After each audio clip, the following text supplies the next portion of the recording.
Good morning guys, আমার আরও একটা নতুন ব্লগে তোমাদের জানাই অনেক অনেক ভালোবাসা। তো আজকে কিন্তু সরস্বতী পুজো 2 তারিখ আজকে। তো দেখো সকালবেলা মেঘলা হয়ে আছে, একদম পুরো মনে হচ্ছে বৃষ্টি আসবে আসবে, এতটাই ওয়েদারটা খারাপ হয়ে আছে। তো ভিডিওটা নো স্কিপ করে দেখতে থাকো।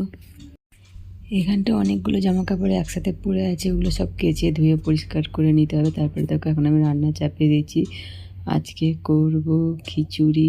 তো দেখা যাক কী করা যায়। এটা কিন্তু আমার ঘরের পাশেই যে মাঠটা, সেই মাঠে দেখো ওখানে সরস্বতী পুজো হবে, তো ঠাকুর এসে গেছে।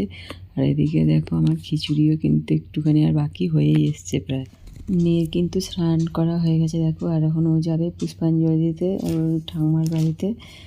তো রেডি হয়ে গেছে, এই দেখো ভাই এসেছে, ভাইও রেডি হয়ে যাবে, এরকম বড় হয়ে গেছে দেখেছো, বড় বড় দাদা দাদা ব্যাপার একটা গেছে। ওরা কিন্তু ফোনটা মেয়ে নিয়ে গেছিলো, তো ওই যে পুজো হচ্ছে ওখান থেকে একটু ভিডিও তুলে নিয়ে এসেছিলো মেয়ে।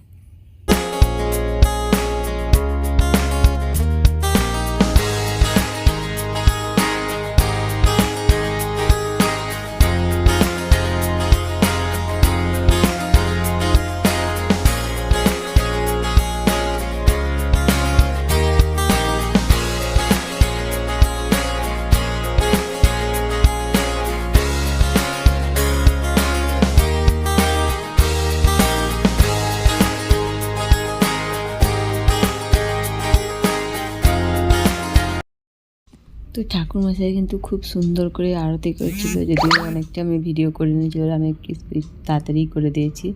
তো দেখো উনি খুব সুন্দর করে নেচে নেচে আরতি করছিল।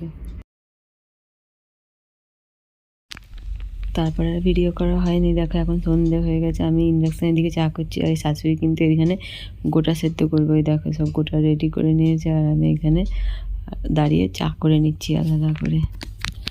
বরের আজকে তো বর সকাল থেকে চা খায়নি, উপোস করেছিল, যেহেতু পুষ্পাঞ্জলি দেবে মেয়েও কিছু খায়নি। তো এখন ভাত খাওয়া হয়ে গেছে, সারাদিনে যেহেতু চাটা খাওয়া হয়নি, চাটা করে নিলাম। নিয়ে দেখো আমরা সেজে গুজে কিন্তু রেডি হয়ে গেছি, একটু ঠাকুর দেখতে বেরোবো। তো এখন একদমই রেডি হয়ে গেছি, এখন বেরোবো। বড় রেডি, মেয়েও রেডি হয়ে গেছে। তো চলে এসেছি চন্দননগরের, এখানেই সব থেকে বড় বড় ঠাকুরগুলো হয়, বেসোহাটা আর কি, হাটকোলা ওই সব দিকে খুব ভালো ভালো বড় বড় ঠাকুর হয়। দেখো তো কত সুন্দর লাইট লাগিয়েছে। আর এখন গেছিলাম একটা খাবারের দোকানে, দিয়ে ওকে দেখো না সমানে খাওয়ার জন্য এপাশ ওপাশ করছে, দিয়ে গ্যাসের সিলিন্ডারের ভেতরে ঢুকে শুয়ে থাকছিল। তো মুখটা এত ভালো লাগছিল, আমি তো আদর না করে থাকতেই পারলাম না ওকে। তারপরে কিন্তু আমরা বাড়ি ফিরেও গেছি, আর এই যে বাড়ির পাশে যে মাঠে, সেখানে একবার গেছিলাম ঠাকুর দেখে ফিরে চলেও এসলাম। এখন ঘরে আসলাম, দিয়ে জামা কাপড় ছাড়বো এখন, দিয়ে একটুখানি ফ্রেশ হয়ে নেবো। যাওয়ার আগে ঘরটা এই অবস্থা করে রেখে গেছিলাম, তো এখন দেখো একটু একটু করে গোছাবো। তো দেখো আমি নিজে সব জামা কাপড় ছাড়া হয়ে গেছে, দিয়ে এবার জামা কাপড়গুলো সব গুছিয়ে নিচ্ছি। কথা বলতে বলতে একটু তুতলেও গেলাম, দেখো আমি কিন্তু এই সাইডে করে গেছিলাম, তো এই সাইডটা এখন গুছিয়ে নিচ্ছি।